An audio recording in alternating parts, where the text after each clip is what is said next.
to day one of the Briamar Bag Sew Along by Bumbleroot Design. I am Beth and I'm going to be hosting the sew along. Today's tasks will be cutting and interfacing our pieces so that we can be ready to sew tomorrow. The first thing we'll need to do is you will need to buy the pattern. As you can see, I do not have any of the dimensions for cutting showing, and I will not be telling them to you out of respect for the designer. So purchase the pattern first.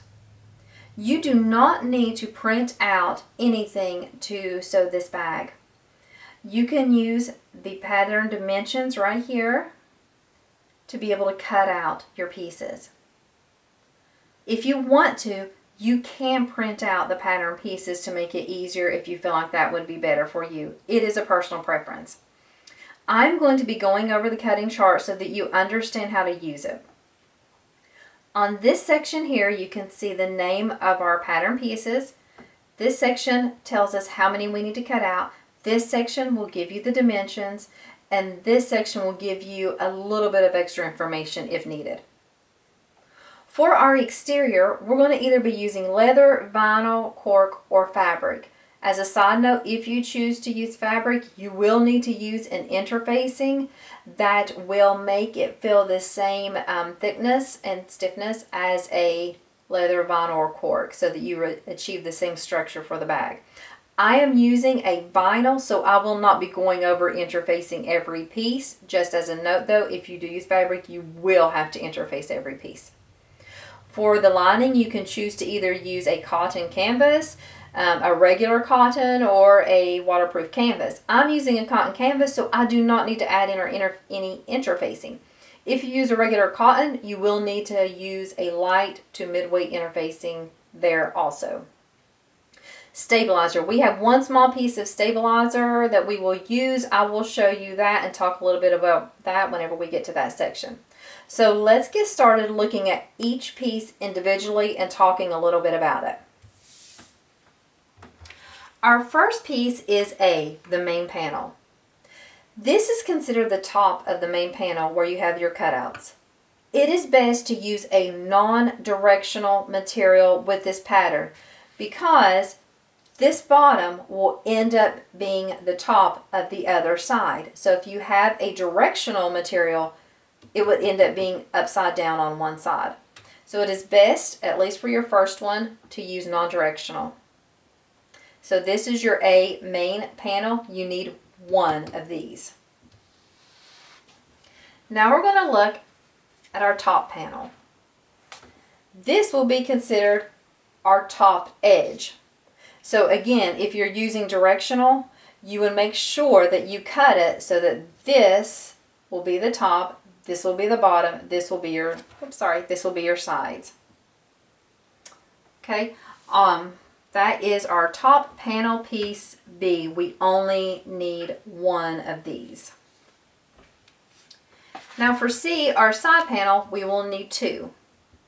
Note, if you're using directional, you will need to have this as your top and this is your bottom. These are your sides.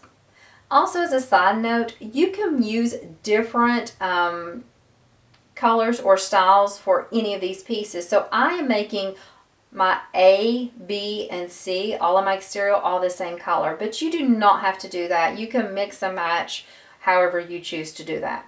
That is the only pieces you need for your exterior. Those three pieces, since you have two of these, make up the entirety of your exterior bag. Now let's look at our lining pieces. We have two lining main panels. So this is E, and you can see on this one, our cutouts are actually on the bottom. That will be used for boxing our corners later. So we have two lining panels.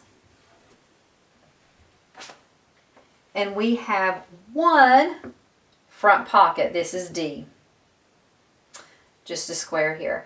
We only need one of these. So very simple cutting, no problems at all with anything. I'm not using any interfacing at all with my pieces. Now we're down to our rivet stabilizer. This is F. I'm choosing to use Decaville Heavy.